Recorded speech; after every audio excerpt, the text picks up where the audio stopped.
அன்பிற்குரிய இஸ்லாமிய சகோதரர்களே, அல்லாஹு தஆலாவுடைய நல்லடியார்களே, மனித வாழ்க்கை என்பது 60க்கும் 70க்கும் இடைப்பட்ட இந்த உம்மத்துடைய வாழ்க்கை. அந்த வாழ்க்கையிலே பல கட்டங்களை நாங்கள் கடந்து வருகிறோம். சில கட்டங்கள் மங்களகரமான நிகழ்வுகள் என்று அடையாளப்படுத்துகிறோம். இன்னும் சில கட்டங்களை அவமங்கல நிகழ்வுகளாக நாங்கள் அடையாளப்படுத்துகிறோம்.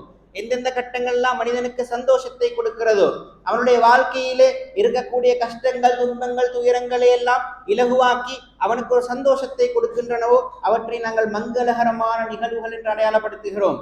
ஒரு தம்பதியருக்கு குழந்தை பிறப்பது என்பது ஒரு மங்களகரமான நிகழ்வு. அந்த குடும்பத்துக்கே ஒரு புதிய வாரிசு வந்திருக்கிறார், அவர்களுக்கு ஒரு சந்தோஷமான நிகழ்வு.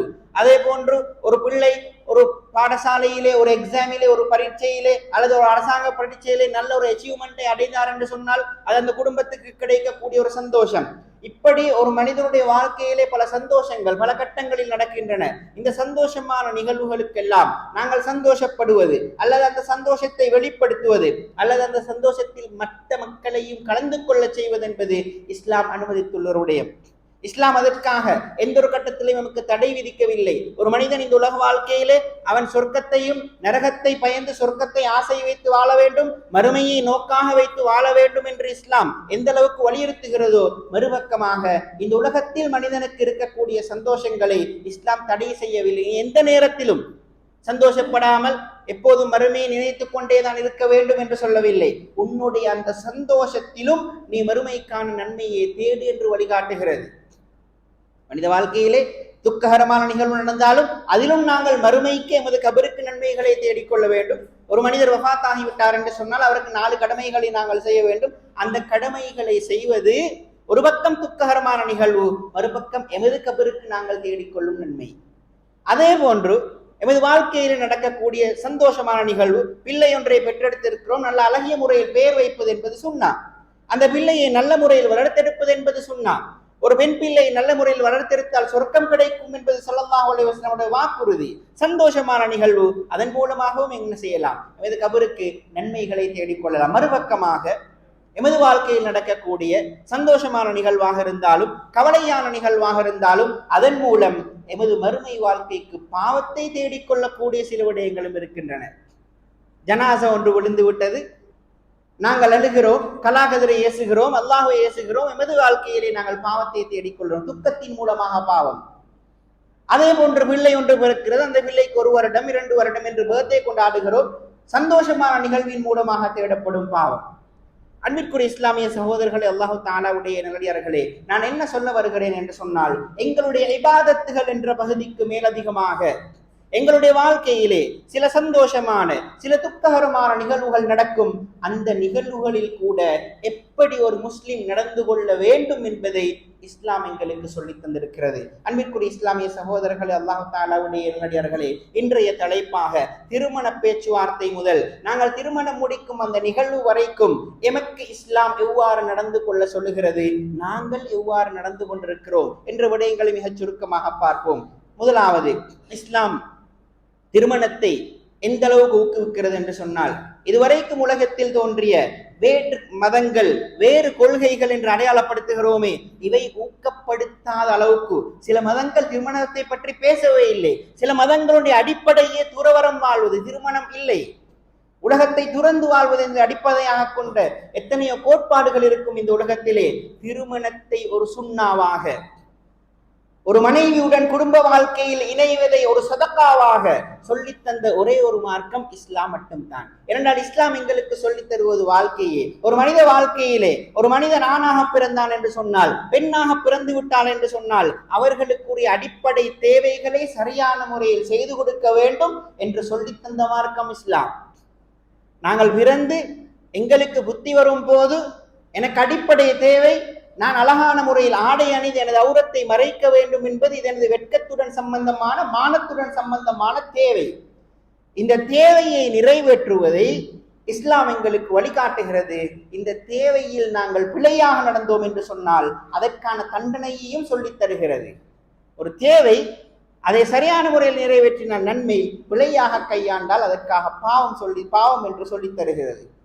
இதே போன்ற எமது வாழ்க்கையில் நடக்கக்கூடிய இன்ன பிற தேவைகள், திருமணம் என்பது ஒரு மனிதனுக்கு தேவை.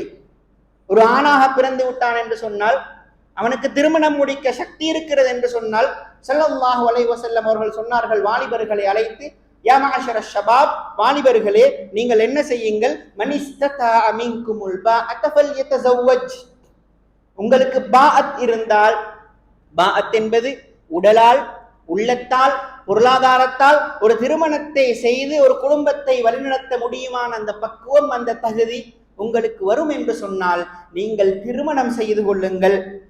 ஃபஇன்னஹு அகத்து லில்பஸர், நீங்கள் திருமணம் செய்தீர்கள் என்று சொன்னால் நீங்கள் வாலிப வயசில் இருக்கிறீர்கள். இந்த வாலிப வயது என்பது உங்களுக்கு இச்சைகளை தூண்டக்கூடிய வயது.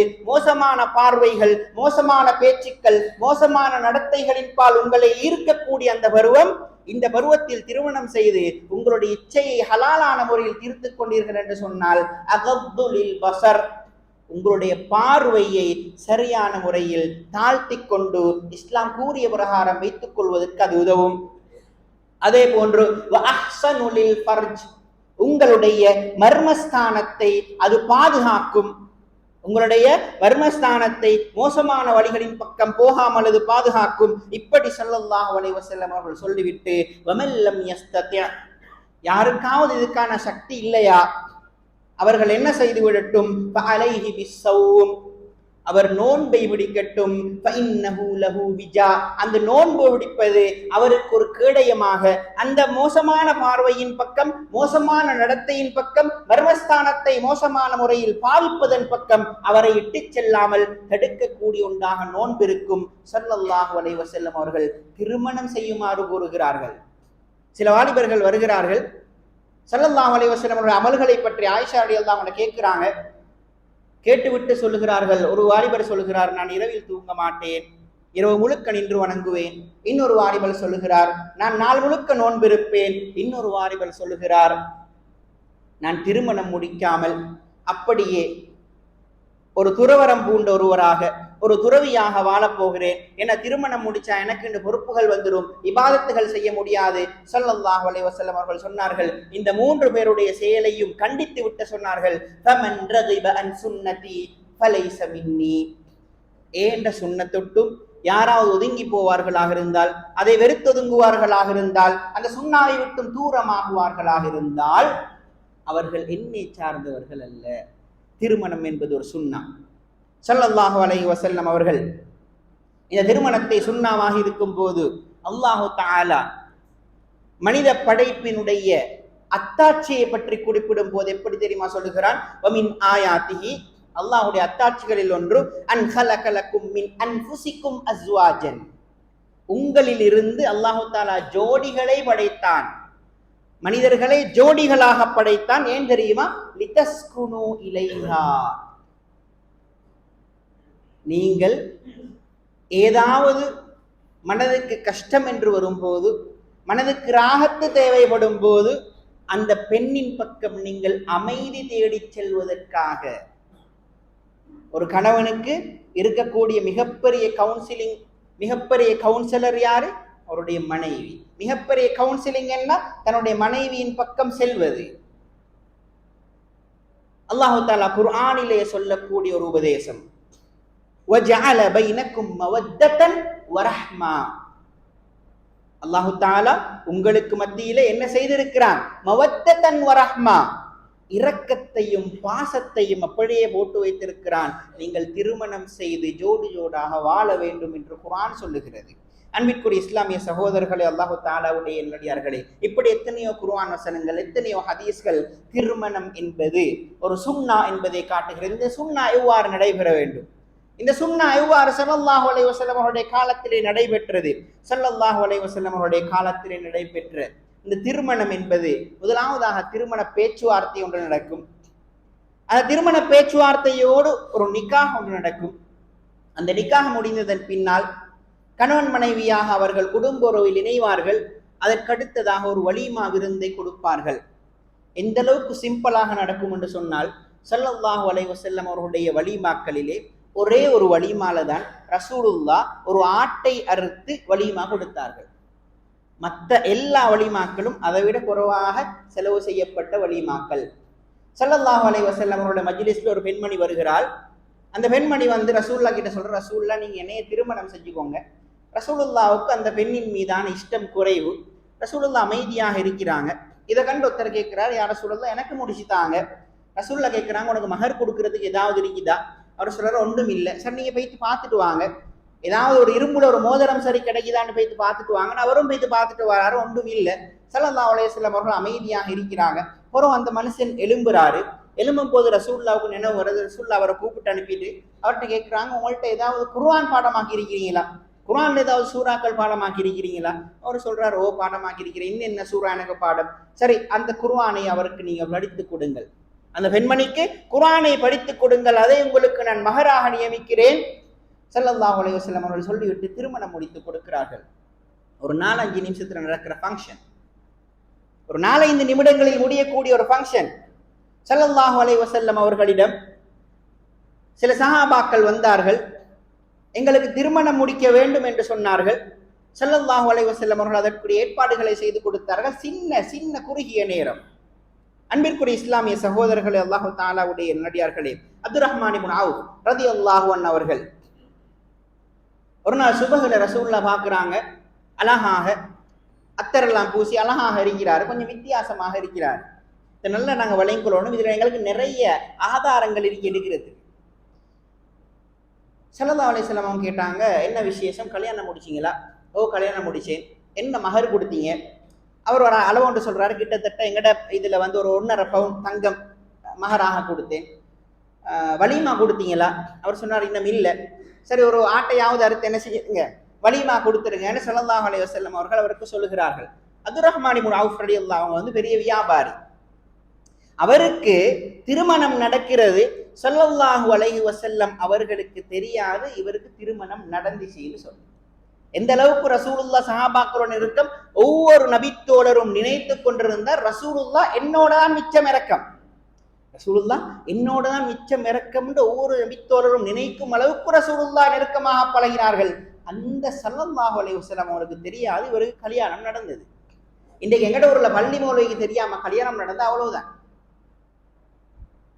இதுதான் எங்க நிலைமையாக இருக்குது. ஸல்லல்லாஹு அலைஹி வஸல்லம் அவர்களுக்கு தெரியாது. ரசூலுல்லாஹ் கேட்கிறாங்க, அப்ப எனக்கு சொல்லல அப்படின்னு ரசூலுல்லாஹ் குறப்பிடிக்கையும் இல்லை. கல்யாணத்துல குறப்பிடிக்கிறாங்களாக நாங்க இருந்தா கொஞ்சம் இதை விளங்கி கொள்வோம். ரசூலுல்லாஹ் என்ன செய்யல, எனக்கு கல்யாணத்துக்கு சொல்லலன்னு குறப்பிடிக்கையும் இல்லை. மறுபக்கமாக ரசூலுல்லாஹ் கேட்கிறாங்க, மகர் கொடுத்தீங்களா? ஓகே. வலிமா கொடுத்தீங்களா? ஏதாவது கொடுத்துருங்க. அந்த வலிமாக்கு கூட நானும் வாரேன்னு கூட ரசூலுல்லாஹ் சொல்லல. அதனால நாங்க விளங்கிக்கொள்ளணும், இஸ்லாம் இந்த விஷயத்தை மிச்சம் லேசாக எங்களுக்கு சொல்லி தருகிறது. இப்படி எத்தனையோ சமூக வழக்காறுகள் இஸ்லாம் லேசாக தாண்டி போக சொல்லும் விஷயங்களை நாங்களாக ஆர்கனைஸ்டாகி சமூகமாக கஷ்டமாக்கி போட்டுக் கொண்டிருக்கிறோம். நீங்க எங்கட சமூகத்தில் அதிகமாக சொல்லக்கூடிய ஒரு வாசகம் தான், ஒரு குமர காரியம் செய்யறண்டா லேசிப்பட்ட விஷயமா, ஒரு குமர காரியம் செய்யறண்டா லேசிப்பட்ட விஷயமா, இப்படி நாங்க சமூகத்துல பேசிக்கொள்றோம். ஒரு திருமணம் செய்து முடித்து விட்டு அந்த வைபவம் முடிந்து விட்டால் பெரியோரு பாரத்தை இறக்கி வைத்து விட்டோம் என்று நாங்களே சொல்லுகிறோம். எங்களுடைய உழைப்புக்களை எல்லாம் உழைத்து புள்ளை 22 வயசாகும் போது புள்ளை கல்யாணம் முடிச்சு கொடுக்கும் போது அந்த உழைப்பெல்லாம் அந்த புள்ளைக்கு அப்படி அந்த கல்யாணத்துல நாங்க எடையாகிட்டு இன்னும் கடன் எடுத்து அந்த கடனை மீதி வயசுல நாங்க கட்டி கொண்டிருக்கிறோம். இதுதான் எங்களுடைய வாழ்க்கையில் நடக்குது. இது அதிகமாக இந்த தென்னாசிய பகுதியில் இருக்கக்கூடிய ஒரு மோசமான கலாச்சாரம். நாங்கள் முதலாவதாக விளங்கிக் கொள்வோம், எங்களுடைய சமூக வழக்காறுகள் என்று வரும்போது இஸ்லாம் அதுல மிச்சம் லேசாக அதை தாண்டி போக சொல்லுது, மிச்சம் லேசாக அதை தாண்டி போக சொல்லுது. அன்பிற்குரிய இஸ்லாமிய சகோதரர்களே, அல்லாஹு தஆலாவுடைய நல்லடியார்களே, எந்த அளவுக்கு என்று சொன்னால் சுன்னாவாக இருக்கக்கூடிய மகரை கூட ஸல்லல்லாஹு அலைஹி வஸல்லம் அவர்கள் சொன்னார்கள், சிறந்த மகர் வந்து கொஞ்சமாக கொடுக்கக்கூடிய மகர். சில ஹதீஸ்கள் வருது, பெண்களில் கொஞ்சமாக மகர் கேட்கிறார்கள் தான் சிறந்த ஆக்கள் அப்படின்னு சொல்லி அந்த ஹதீஸ்கள் எல்லாம் தைஃபான ஹதீஸ்கள். ஆனாலும் மகர் என்ற விஷயத்துல லேசாக கொடுக்கக்கூடிய மகர் தான் சிறந்த மகர், லேசாக செய்யக்கூடிய நிக்கா தான் சிறந்த நிக்கா என்று ஸல்லல்லாஹு அலைஹி வஸல்லம் அவர்கள் சொல்லி இருக்கிறார்கள். ரசூலுல்லாஹ்வுடைய சஹாபாக்களுடைய வாழ்க்கையிலும் மகர் என்பது லேசாக அவங்க கொடுத்திருக்கிறாங்க. இன்னைக்கு மகர் எனும் சுன்னாவை நிறைவேற்றும் போது கூட எங்கட கெத்து உடைஞ்சிடக்கூடாது, எங்கட ஈகோ அதை டச் பண்ணிடக்கூடாதுன்றதுல நாங்கள் மிச்சம் கவனமா இருக்கிறோம். மகருக்கும் கடன் எடுத்து கொடுக்க வேண்டிய ஒரு நிலைமை. இலங்கையில பரவாயில்ல, அரபு நாடுகள்ல போனோம் என்றால் மகர் என்பது கோடிக்கணக்குக்கும் போற சில பேர். இந்த மாதிரி சமூகம் என்பது நாங்கள் சில லேசான விஷயங்களை கஷ்டமாக்கி கொண்டிருக்கிறோம். அன்பிற்குரிய இஸ்லாமிய சகோதரர்களே, அல்லாஹு தாலாவுடைய நடிகர்களே, பெண் பார்த்தல் என்பது அது ஒரு சுன்னா. பெண் பார்த்தல் என்பது ஒரு சுன்னா. நாங்கள் திருமண பேச்சுவார்த்தைக்கு முன்னால போய் ஒரு பெண்ணை பார்க்கலாம். அந்த பெண்ணுடன் திருமணத்துக்கு தேவையான விஷயங்களை, அவ எனக்கு தகுதியானவளா இல்லையா, அல்லது அந்த பெண்ணுக்கு இந்த ஆண் தகுதியானவரா இல்லையான்னு பார்த்து கொள்றதுக்காக என்ன செய்யலாம், வைத்து பேசலாம், அந்த பெண்ணை பேசலாம். இந்த மாதிரியான அனுமதி இந்த இந்த திருமண பேச்சுவார்த்தையில் இருக்குது. பெண் பார்க்க போறது, இந்த பெண் பார்க்க போகும்போது சில நலவுகளும் இருக்கு. சில நேரம் அந்த பெண்ணுடைய ஆட்டிடியூட்ஸ் எங்களுக்கு விருப்பம் இல்லாமல் இருக்கலாம். அதன் மூலமாக அந்த பேச்சுவார்த்தையை நாங்கள் அதோட நிப்பாட்டலாம். இல்லாட்டி திருமணம் என்று போய் அதுக்கு தலாக் என்று போக வேண்டிய நிலைமை வரும்.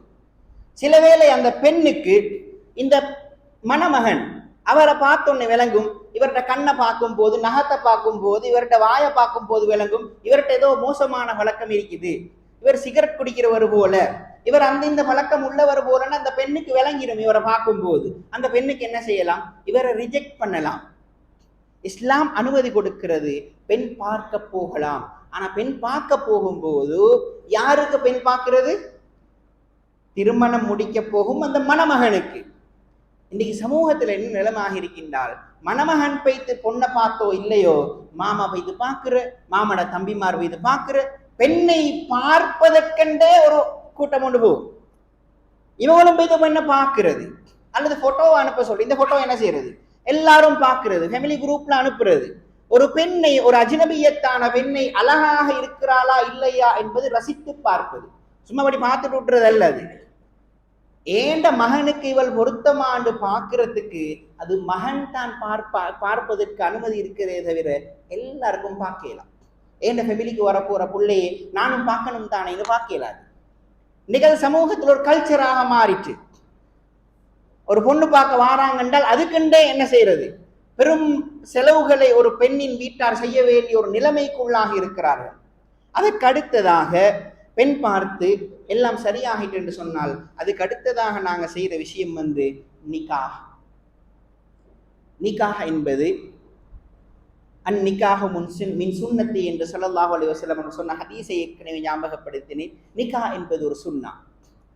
இந்த நிக்காஹை செய்யும் போது அந்த நிக்காஹுக்காக வந்துள்ள ஹதீஸ்களை அடிப்படையாக வைத்து இமாம்கள் அந்த நிக்காஹுடைய ஷரத்துகள் 5 அடையாளப்படுத்துகிறார்கள். அந்த 5 நடந்தா என்ன செஞ்சிடும், நிக்காஹ் நடந்துடும். ஒன்று வழி இருக்கணும், அந்த நிக்காஹ செஞ்சு கொடுக்கறதுக்கு அந்த மணமகளின் சார்பாக ஒரு வழி இருக்கணும். அதுக்கு அடுத்ததாக 2 சாட்சிகள் இருக்கணும், 2 சாட்சிகள் இருக்கணும். அதுக்கு அடுத்ததாக அந்த திருமணம் முடிக்க போகும் கணவன் மனைவி, மணமகள் மணமகன், இவங்க 2 பேருடையும் அக்ரிமெண்ட் தேவை. அவங்க 2 பேரும் இந்த கல்யாணத்துக்கு நாங்க ஓகே, எனக்கு இந்த திருமணத்துல விருப்பம் இருக்கு அப்படின்னு அவங்க 2 பேரும் ஒத்துக்கணும். யாரையும் கட்டாயப்படுத்தி திருமணம் முடிச்சு வைக்கலாது. கட்டாய திருமணம் என்பது இஸ்லாத்தில் கூடாது, அது ஏலாது. கட்டாய திருமணம் செய்து வைக்க முடியாது. அதுக்கு அடுத்ததாக அந்த கணவன் அல்லது மனைவி இஸ்லாம் சில விஷயங்களை தடுத்திருக்கி இந்த நிலைமையில இருந்தா கல்யாணம் முடிக்க இயலாது. உதாரணமாக இஹ்ராம் கிட்ட இருந்தா என்ன செய்யலாது, திருமணம் முடிக்க இயலாது. அல்லது இத்தால் இருக்கக்கூடிய ஒரு பெண்ணுக்கு திருமணம் முடிக்க இயலாது. அல்லது இன்னொரு ஹஸ்பண்ட் ஒரு மனைவிக்கு என்ன செய்யலாது, திருமணம் முடிக்க இயலாது. 2 பேர் என்ன செஞ்சிட்டாங்க, காதல் வயப்பட்டு விட்டார்கள். அவ பார்த்தா இன்னொருத்தருக்கு மனைவியாக இருக்கிறார். இவங்க 2 பேரும் பாஞ்சு வந்துட்டாங்க. ஹஸ்ரத் என்ன செய்யலாது, கல்யாணம் முடிச்சு வைக்கலாது, அவ இன்னொருத்தரோட மனைவி. இந்த மாதிரியான தடைகள் இருந்தால் அந்த இடத்துல திருமணம் நடக்கிறாது. இந்த 5 ஷரத்துகளுக்கு உடன்பட்டால் நிக்காஹ் நடந்துடும். இது சாதாரண நிக்காஹ். அதன் பின்னால மஹரை கொடுப்பார், அதன் பின்னால் வலிமாவை கொடுப்பார். மஹர் என்பது எந்த கட்டத்திலும் கொடுக்கலாம், திருமண பேச்சுவார்த்தையிலும் கொடுக்கலாம், நிக்கா நடக்கும் போதும் கொடுக்கலாம், குடும்ப வாழ்க்கையில் ஈடுபட்டதன் பின்னாலும் கொடுக்கலாம், அறவாசி புறவுண்டும் கொடுக்கலாம். மஹரை நியமித்த தொகையை கொடுத்து முடிக்க வேண்டும், அதுதான் மஹருடைய விஷயம். இப்படி இது நடந்து முடிவதென்று இருக்க இன்றைக்கு நிக்காஹை பெரிய கல்யாணம் மாதிரி ஆகிட்டு. நிக்காஹுக்கு முன்னால நாங்க என்ன செய்யறோம், ஒரு என்கேஜ்மெண்ட் ஒரு ஃபங்க்ஷன் உண்டு. இன்னும் சில ஊர்கள்ல இதை எப்படி நாங்க பிரிச்சு கொள்ளணும் என்றால், திருமணம் என்று வரும்போது மார்க்க ரீதியாக நடக்கக்கூடிய சில பிதஆக்கள் இருக்குது. திருமணத்துக்கு முன்னால அந்த பேச்சுவார்த்தைக்கு சில ஊர்ல ஃபாத்திஹான்னு பேர் சொல்லுவாங்க. இந்த கொழும்பு பகுதியில காலி பகுதியில போனா ஃபாத்திஹா, அஜரத்தை கூப்பிட்டு ஒரு ஃபாத்திஹா ஒன்று ஓதி அங்கதான் திருமண பேச்சுவார்த்தை நடக்கும். இந்த ஃபாத்திஹா ஓதுவது என்பது ஒரு பித்ஆ. இதை நாங்கள் செய்யக்கூடாது. அதே போல திருமண பேச்சுவார்த்தையாக இருக்கலாம், நிக்காவாக இருக்கலாம், திருமண வலிமாவாக இருக்கலாம், எல்லா இடத்திலும் ஒரு துவா ஒன்றை கொண்டு வந்து சேர்க்கிறது. எந்த அளவுக்குன்னா கொழும்புல பஸ் ஸ்டாண்ட் கட்டுறதுக்கும் துவா ஓதுரு. நீங்க நேற்று முதலாவது பார்த்துருங்க, கொழும்புல பஸ் ஸ்டாண்ட் ஒன்று கட்டுறாங்க அரசாங்கத்தால, அதுக்கும் ஒரு அசரத் இந்து துவா ஓதி கொண்டிருக்கிறாரு. டிரான்ஸ்ஃபார்மர் திறந்தாலும் துவா.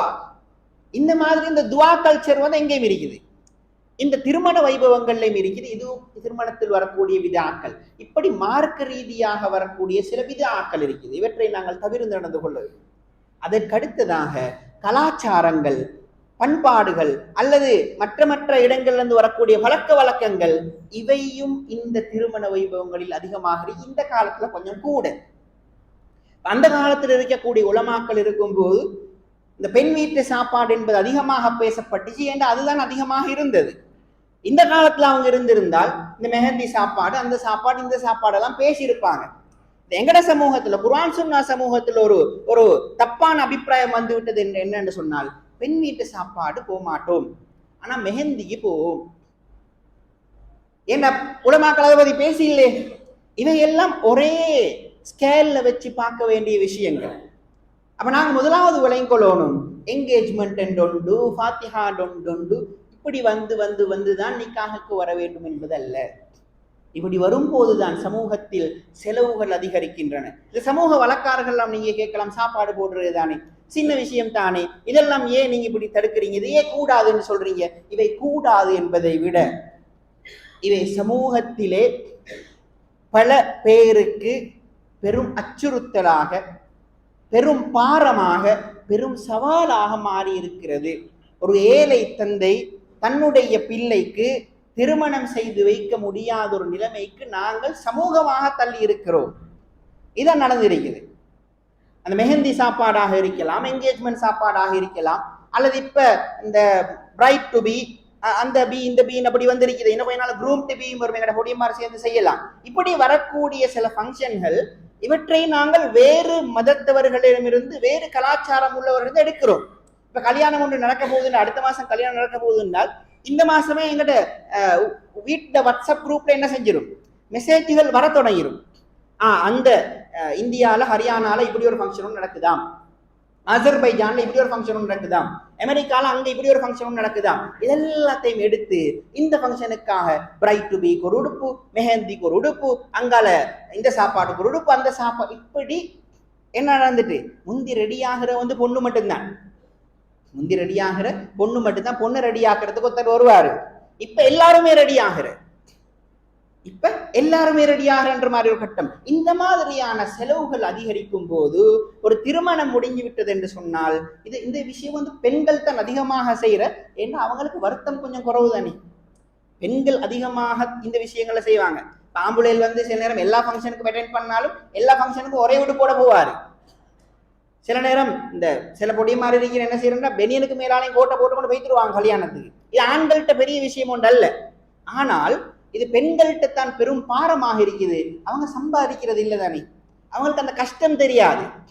இந்த ₹1 இருந்தாலும் அதற்காக எவ்வளவு வியர்வுகளை சிந்தினேன், எத்தனை பேரிடம் கெஞ்சினேன், எத்தனை பேர்கிட்ட கை நீட்டினேன். இன்றைக்கு பணக்காரராக பெரும் தொழிலதிபராக இருக்கக்கூடியவர்களும் கஷ்டப்பட்டுத்தான் அந்த இடத்துக்கு வந்திருக்கிறாங்க. இதை நாங்கள் உணர்வது கிடையாது. அன்பிற்குரிய இஸ்லாமிய சகோதரர்களே, அல்லாஹு தஆலாவுடைய நல்லடியார்களே, இந்த நிக்காஹில் என்கேஜ்மெண்ட் என்றொன்று, இது இஸ்லாம் அனுமதிக்காத ஒரு விஷயம். அதே மாதிரி அதுக்கு அடுத்து வரக்கூடிய மெஹந்தி ஃபங்க்ஷன், இது இஸ்லாம் அனுமதிக்கிற நாங்க முறைக்கு பார்ப்போம். இதே லிஸ்ட்ல தான் பெண் வீட்டு சாப்பாட்டையும் நாங்க சேர்க்கணும். இதே லிஸ்ட்ல தான் பெண் வீட்டு சாப்பாட்டையும் நாங்க சேர்க்கணும். முதலாவது ஒரு அடிப்படையை விளங்கிக் கொள்வோம், இந்த ஃபங்க்ஷன்ஸ் எல்லாமே மார்க்கம் என்று செய்யப்படுவது கிடையாது. இந்த ஃபங்க்ஷனுக்கு நாங்க யாராவது பித்ஆ ஹராம் என்று சொன்னால் அது பிழை. இதுக்கு யாராவது நாங்க இது பித்ஆ ஹராம் என்று சொன்னால் அது பிழை. இதை பார்க்க வேண்டிய ஸ்கேல் வேற. என்ன ஸ்கேல்ல பார்க்கணும் என்றால், சில உசூல்கள் வருது. இப்படின்னு சொன்னா சத்து தரிஆ, சமூகத்துக்கு ஏதாவது மோசம், இதால பாதிப்பு தான் கூட என்றால் அதை நாங்கள் தடுக்க வேண்டும். சில நேரம் நான் கேட்போம், சாப்பாடு போடுறது தானே, நல்லது தானே செய்கிறோம் என்று. அந்த நேரத்தில் ஒரு காயிதா ஒன்று எங்களுக்கு சொல்லும், என்னென்றால் தர்உல் மஃபாசித் அவுலா மின் ஜல்பில் மசாலிஹ்.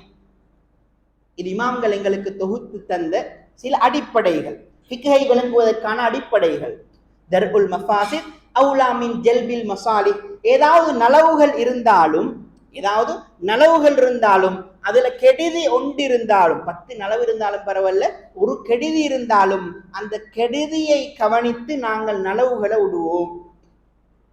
மக்களுக்கு சாப்பாடு கொடுக்கிறது நல்ல விஷயம்தான், சந்தோஷமான ஒரு விஷயத்தை சாப்பாடு கொடுத்து செலிப்ரேட் பண்றது நல்ல விஷயம்தான்.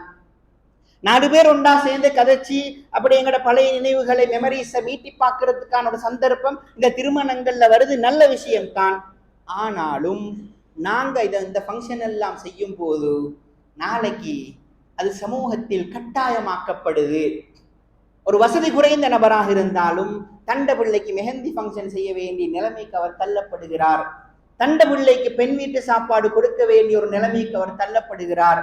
தன்னுடைய பிள்ளைக்கு என்கேஜ்மெண்ட் செய்வதற்கான ஒரு நிலைமைக்கு அவர் தள்ளப்படுகிறார். அப்படி செய்யாட்டி சமூகத்தில் அது ஒரு பெரிய குறையாக பார்க்கப்படுகிறது. இதனால் இது தவிர்க்கப்படல் வேண்டும். இவை தவிர்க்கப்படல் வேண்டும். 2 பக்கத்தையும் நாங்கள் யோசித்துக் கொள்ள வேண்டும். அன்பிற்குரிய இஸ்லாமிய சகோதரர்களே, அல்லாஹு தஆலாவுடைய நல்லடியார்களே, இதே போன்று இந்த திருமண வைபவம் என்று வரும்போது இந்த திருமணத்துக்காக நாங்கள் செலவழிக்கக்கூடிய இன்னும் சில விஷயங்கள் இருக்குது.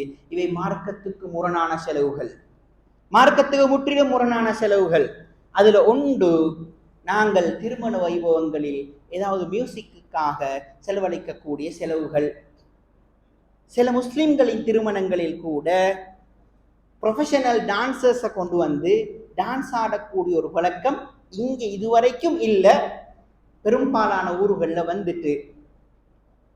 அதே போல நாங்கள் எங்களுடைய திருமண வைபவங்கள்ல பெண்ணை, அதாவது மணப்பெண்ணை அலங்கரித்து அந்த மணப்பெண்ணை ஒரு மணமேடையில் ஏற்றி ஒரு பெண்களுக்கு பார்வைக்கு வைப்பது என்பது இஸ்லாம் தடை செய்த ஒன்று அல்ல.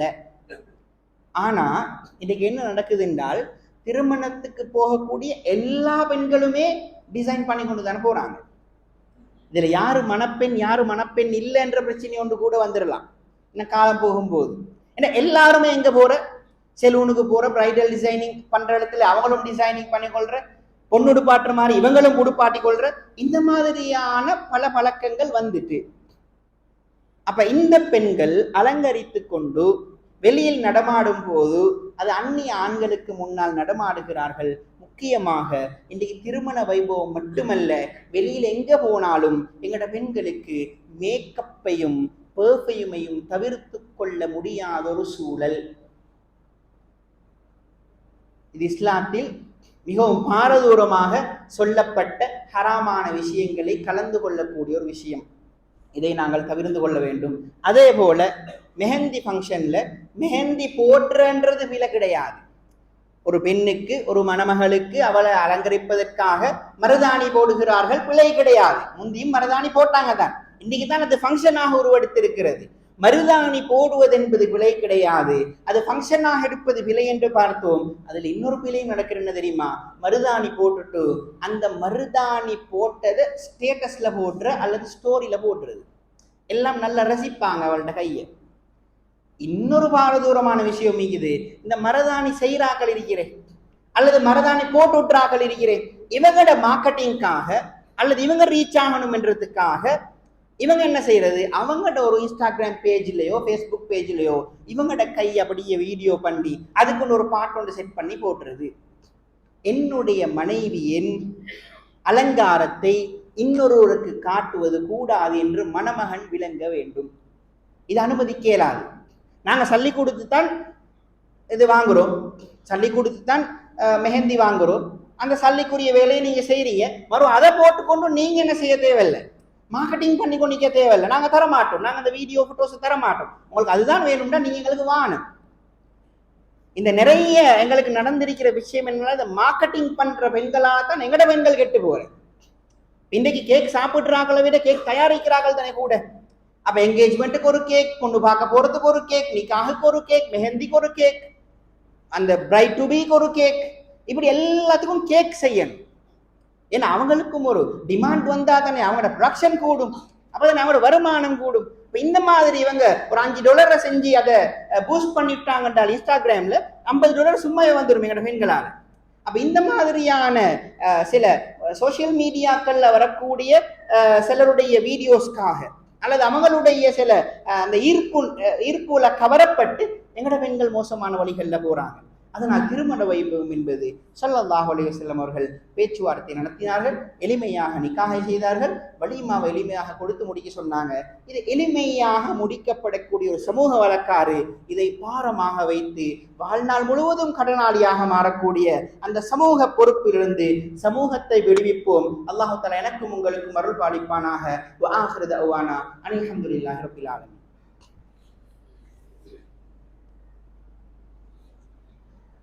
அல்ஹம்துலில்லாஹ் வஸ்ஸலாத்து வஸ்ஸலாமு அலா ரசூலில்லாஹ் வ அலா ஆலிஹி வஸஹ்பிஹி அம்மா பஅத். அன்பிற்குரிய இஸ்லாமிய சகோதரர்களே, அல்லாஹ் தஆலாவுடைய நல்லடியார்களே, ஒரு திருமணம் என்பது ஒரு மிக முக்கியமான சுன்னா. அந்த சுன்னாவை நிறைவேற்றும் போது சமூகம் எங்களுக்கு என்னென்ன விஷயங்களை கட்டாயப்படுத்தி வைத்திருக்கிறது, அந்த கட்டாயத்திலிருந்து சமூகத்தை விடுவிப்பதன் மூலமாக அது ஏழைகளுக்கு மிக பெரும் விமோசனமாக மாறலாம். ஆனா இன்னைக்கு என்ன விஷயம் என்றா, இது பிளாண்டு தெரியுது, செலவு கூடண்டு விளங்குது. நான் ஒரு பெரிய பிசினஸ் மேனாக இருந்தாலும் ஏண்ட மகன் கல்யாணத்துக்கு 1 கோடியை செலவழிக்கிறத விட அதை என்ன பிசினஸ்ல இன்வெஸ்ட் பண்ணினா நாளைக்கு 4 பேருக்கு ஜகாத்த கூடியா கொடுக்கலாம்னு எனக்கும் விளங்குது. ஆனா தவிர்த்து கொள்ள இயலாது. இந்த சமூக பொறுப்பு ஒன்று சமூகம் என்ன சொல்லும் என்றது எங்க தலையில குறைச்சு கொண்டே இருக்குது. முதலாவதாக நாங்கள் விளங்க வேண்டும், எந்த ஒரு விஷயமாக இருந்தாலும் எங்களுடைய வாழ்க்கையில் நடக்கக்கூடிய எந்த ஒரு சம்பவமாக இருந்தாலும், அது நிக்காக மட்டுமல்ல, திருமணம் மட்டுமல்ல, வேற எந்த சம்பவங்களாக இருந்தாலும் அந்த இடத்துல நாங்கள் முதலாவதாக விளங்க வேண்டும், நான் எதுக்காக செலவழிக்கிறேன், நான் இதுக்கு எதுக்காக செலவழிக்கிறேன். நான் இதை செலவழிக்கும் போது நான் இதை தவிர்த்து நடந்தேன் என்று சொன்னால், அல்லது எங்கட ஃபேமிலியில் நடக்கக்கூடிய ஒரு ஃபங்க்ஷனை நான் தவிர்த்துட்டேன் என்று சொன்னால் கொஞ்சமாக சமூகத்தை மாத்திரலாம். எங்களுக்குள்ள பிரச்சனை என்னண்டா, யாரு பூனைக்கு மணி கெட்டுன்றதுதான் பிரச்சனை. ஏண்ட ஃபங்க்ஷன்ல நான் இதெல்லாம் செய்ய ரெடி இல்லை, ஆனா மத்தவங்க குர்ஆன் சொன்னபடி செய்யணும். ஏண்ட வீட்டு ஃபங்க்ஷன்ல ஏண்ட மனைவி வந்து சென்டிமெண்டாக பேசும்போது, ஏண்ட புள்ள வந்து எல்லாரும் செய்யறாங்க தானே, எனக்கு மட்டும் இப்படி இல்லை, ஏண்ட புள்ள சென்டிமெண்டாக பேசும்போது நான் ஒட்டு கொடுத்துடுறேன். இது சமூகமாக மாற்ற வேண்டிய விஷயங்கள். சமூகமாக நாங்கள் இதை மாத்தாட்டி, அல்லாஹு தஆலா குர்ஆன்ல சொல்லுகிறான், பனு இஸ்ரவேலர்களே சபிக்கப்பட்ட ஒரு கூட்டம், இவர்கள் அல்லாஹுக்கு மாற்றம் செய்து எல்லை மீறினார்கள். கானூ லா யத்தனாஹவுன அன் முன்கரின் ஃபஅலூ, அவர்கள் செய்த மோசமான ஒரு காரியத்தை அவர்கள் ஒருவருக்கொருவர் தடுத்து கொள்ளவில்லை. இது நல்லா விளங்குது. எங்கட சமூகத்துக்கு இது கஷ்டம், இது எங்கட சமூகத்துக்கு பாரம். இன்றைக்கு நாங்க மெஹந்திக்காக செலவழிக்கக்கூடிய லட்சக்கணக்கில் எத்தனையோ ஏழை குமரு பிள்ளைகளை கொடுத்துடலாம். எங்கேஜ்மெண்ட்டுக்காக செலவழிக்கக்கூடிய லட்சக்கணக்கில் எத்தனையோ தொழில் இல்லாத வாலிபர்களுக்கு சுய தொழில்களை கொடுத்து தொழில் அதிபர்களாக மாற்றலாம். இந்த மாதிரியான இன்வெஸ்ட்மெண்ட்டுக்கு நாங்கள் யோசிக்கிறோம். இதுவும் சமூகத்தில் இன்வெஸ்ட் பண்றதுதான். சமூகத்துக்கு தின்ன கொடுத்தே பழகிறது மட்டுமல்ல. அப்ப இப்படியான பல விஷயங்கள் எங்களுக்கு யோசிக்க இயலாம இருக்குது. சமூகமாக இதிலிருந்து நாங்கள் வெளிப்பட ரெடி இல்லை. அல்லாஹ் தஆலா குர்ஆன்ல எங்களை பார்த்து என்ன சொல்றாங்க, வத்தஆவனு அலல் பிர்ரி வத்தக்வா, நல்ல விஷயங்களுக்கு நீங்க தாவுனாகிறீங்க, ஒத்துழைப்பாகிறீங்க. இந்த ஒத்துழைப்பு என்பது சமூகத்தில் எல்லாம் சேர்ந்தாதான் இது இல்லாம ஆக்கலாம். ஏன்னா எல்லாம் சேர்ந்து செஞ்சு கொண்டிருக்கிறோம். ஒருத்தர் மட்டும் நான் கொடுக்க மாட்டேன், ஏன் மகனுக்கு வலிமா செய்யணும், நீங்க உங்களோட சாப்பாடு கொடுக்க தேவையில்ல, நாங்க இதோட சிம்பிளா முடிச்சுக்கொள்ளணும், ஒருத்தர் மட்டும் செஞ்சு வேலை இல்லை. இது சமூகமாக நாங்கள் மாற்ற வேண்டிய ஒரு விஷயம். இதை மாத்தினோம் என்றா எங்கட சமூகத்திட எத்தனையோ கோடிக்கணக்கு அப்படியே என்ன செய்யும், மிஞ்சும். அது எங்கட சமூகத்திட பொருளாதாரத்தில் எத்தனையோ விஷயங்களை பயன்படுத்தலாம், கல்வியில் எத்தனையோ விஷயங்கள்ல பயன்படுத்தலாம், பள்ளி வாயில்கள் எத்தனையோ விஷயங்கள்ல பயன்படுத்தலாம். இன்னைக்கு இந்த பள்ளிக்கு ஒரு ஆடிட்டோரியம் ஒன்று தேவைன்னு உதாரணமாக பள்ளி நிர்வாகம் முடிவு செய்து நாங்க எத்தனை பேர் கொடுக்க ரெடி, ஆனா ஏண்ட பிள்ளைக்கு 1 கோடி கொடுத்து கல்யாணம் செய்யறான் ரெடி. ஏன்? இந்த சமூகத்திலே எனக்கு பாரமாக தந்துள்ள அந்த பாரத்தை இறக்கி வைக்க நான் யோசிக்கிறேனே தவிர இந்த சமூகத்துக்கு நான் என்ன செய்யலாம் என்று நான் யோசிக்கிறது இல்லை. அந்த பாரம் என்னை தடுக்குது. அன்பிற்குரிய இஸ்லாமிய சகோதரர்களே, அல்லாஹு தாலாவுடைய நல்லடியார்களே, அதற்கு அடுத்ததாக இன்னொரு விஷயத்தை நாங்கள் நன்றாக விளங்கிக் கொள்ளணும். ஆயிஷா ரலியல்லாஹு அன்ஹா அறிவிக்கிறார்கள் ஒரு ஹதீஸ், மனில் தமஸரில்லாஹி பிஸஹத்தின் நாஸ். மக்கள் கோவிச்சிருவாங்களே, இன்னைக்கு நிறைய பிரச்சனை தானே. மாப்பிள்ளூட்டாக்கள் என்ன நினைப்பாங்களோ, டாஸ் புள்ளையில் என்ன நினைப்பாங்களோ, அவங்க என்ன நினைப்பாங்களோ, இவங்க என்ன நினைப்பாங்களோ, இந்த என்ன நினைப்பாங்களோன்றதுக்காகவே நிறைய கடன் பற்றுரும். ஆயிஷா ரலியல்லாஹு சொல்றாங்க, மக்களுடைய கோபம், மக்களுடைய வெறுப்பு இது ஒரு பக்கம் வச்சுட்டு அல்லாஹ்ட ரிதா, அல்லாஹ்ட பொருத்தம், எனக்கு அல்லாஹ் என்ன நினைப்பானோன்னு நாங்க யோசிச்சா, நான் இந்த ஃபங்க்ஷன் எவ்வளோ இஸ்ராஃபாக வீண் விரயமாக செய்கிறேன், இது சாதாரணமான ஒன்று, இது மார்க்கமும் இல்லை, இதுக்கு அல்லாஹ் என்ன பத்தி என்ன நினைப்பானோ, அல்லாஹ் மறுமையில முடிப்பானோ இப்படின்னு நான் நினைப்பேனாக இருந்தால் ரலியல்லாஹு அன்ஹு, அல்லாஹ்ட பொருத்தம் எனக்கு கிடைக்கும். இதுதான் முக்கியமான பகுதி. மக்களுக்கு மத்தியிலே என்ன பத்தின ஒரு நல்ல எண்ணத்தை அல்லாஹ் போற்றுவான். ஏனால் ஸல்லல்லாஹு அலைஹி வஸல்லம் அவர்கள் சொன்னார்கள், அல்லாஹ்வுடைய 2 விரல்களுக்கு மத்தியில் தான் ஒரு மனிதனுடைய உள்ளம் இருக்கிறது, அதை அல்லாஹ் தஆலா விரும்பியவாறு விரட்டுவான். அவர் என்ன நினைப்பாரோ என்றதை விட அல்லாஹு தாலா அவருடைய உள்ளத்தில் என்ன பத்தி நல்லெண்ணத்தை போடுவான் என்ற ஈமான் வந்துட்டுண்டா இதெல்லாம் இல்லாம. அதே மாதிரி சொன்னார்கள்,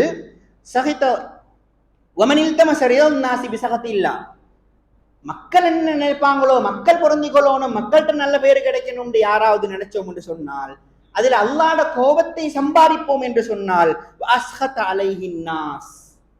மக்களை அல்லாஹு தாலா எங்களுக்கு கோபமாக்கி வச்சிருவான், மக்களை அல்லாஹு தாலா எங்களோட தூரமாக்கி வச்சிருவான். நாங்கள் நல்ல விளங்கிக் கொள்வோம், என்னுடைய சின்ன ஒரு அமலாக இருந்தாலும் அதற்கு பெரிய கூலி தர காத்திருப்பவன் அல்லாஹ்.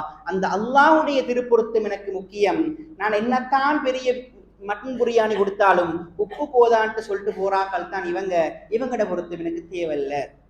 இந்த அடிப்படையை நாங்கள் எடுத்துக்கொண்டோம் என்று சொன்னால் எங்களுக்கு தாராளமாக இந்த மாதிரியான செலவுகளை எங்களுக்கு வேற சமூகத்துக்கு தேவையான விஷயங்கள்ல, ஏண்ட பொருளாதாரத்துக்கு தேவையான விஷயங்கள் இன்வெஸ்ட் பண்ணலாம். கடைசியாக ஒன்றை சொல்லி முடித்துக் கொள்கிறேன். ஒரு அறிஞர் சொல்லுகிறார் ஒரு கவிதையிலே, ரிதன்னாஸி காயத்துன் லா துத்ரக் வ ரிதல்லாஹி காயத்துன் லா துத்ரக். மக்களுடைய பொருத்தம் இருக்கிறது, ஆக்கள்கிட்ட நல்ல பேர் எடுக்கணும் என்றது, இதை காயத்துன் லா துத்ரக், இதை அடைய முடியாத ஒரு இலக்கு. ஒருத்தரை திருப்திப்படுத்தினா இன்னொருத்தரை திருப்திப்படுத்தலாம், அந்த ஜமாத்தை திருப்திப்படுத்தினா இந்த ஜமாத்தை திருப்திப்படுத்தலாம், அந்த ஊரால திருப்திப்படுத்தினா இந்த ஊரால திருப்திப்படுத்தலாம், வயோதிபர்களை திருப்திப்படுத்தினால் வாலிபர்களை திருப்திப்படுத்தலாம். இது நடக்காது. அல்லாஹ்வுடைய பொருத்தம் இருக்கிறதே, இந்த பொருத்தம் இதை நாங்கள் விட முடியாது, இது விட முடியாத ஒரு இலக்கு. அல்லாஹ்வுடைய பொருத்தத்தை விட்டுட்டு வாழ இயலாது. எந்த இலக்கை உன்னால் அடைய முடியாதோ, எந்த திருப்பொருத்தத்தை, எந்த பொருத்தத்தை மனிதனிடம் அடைய முடியாதோ அது ஒன்னாவது விடு. எந்த பொருத்தத்தை விட்டுட்டு வாழ இயலாது, அல்லாஹ்வுடைய பொருத்தத்தை விட்டுட்டு உனக்கு வாழ இயலாது, அந்த பொருத்தத்தை நீ அடைந்து கொள் என்று ஒரு கவிஞர் கூறுகிறார். எங்கள் வாழ்க்கையில எந்த ஒரு கட்டமாக இருந்தாலும் முக்கியம் இதுதான், அல்லாஹ்வுடைய பொருத்தம் எங்க இருக்குதோ அதை நாங்கள் செய்வோம். அல்லாஹ் மனிதர்களுடைய பொருத்தத்தை தானாக கொண்டு வந்து தருவான். சமூகம் என்று நாங்கள் எதையெல்லாம் சுமையாக வைத்திருக்கிறோமோ இந்த சுமைகளை நாங்கள் இறக்கி பழக்கிவிட்டோம் என்று சொன்னால் சாதாரணமாக சமூகம் அப்படியே இலகுவான முறையில் இந்த திருமணம் என்ற அழகிய சுண்ணாவை நிறைவேற்றும். அல்லாஹ் தஆலா எனக்கும் உங்களுக்கும் அந்த பாக்கியத்தை தந்தருள்வானாக. வ ஆகிரு தஅவானா அல்ஹம்துலில்லாஹி ரப்பில் ஆலமீன்.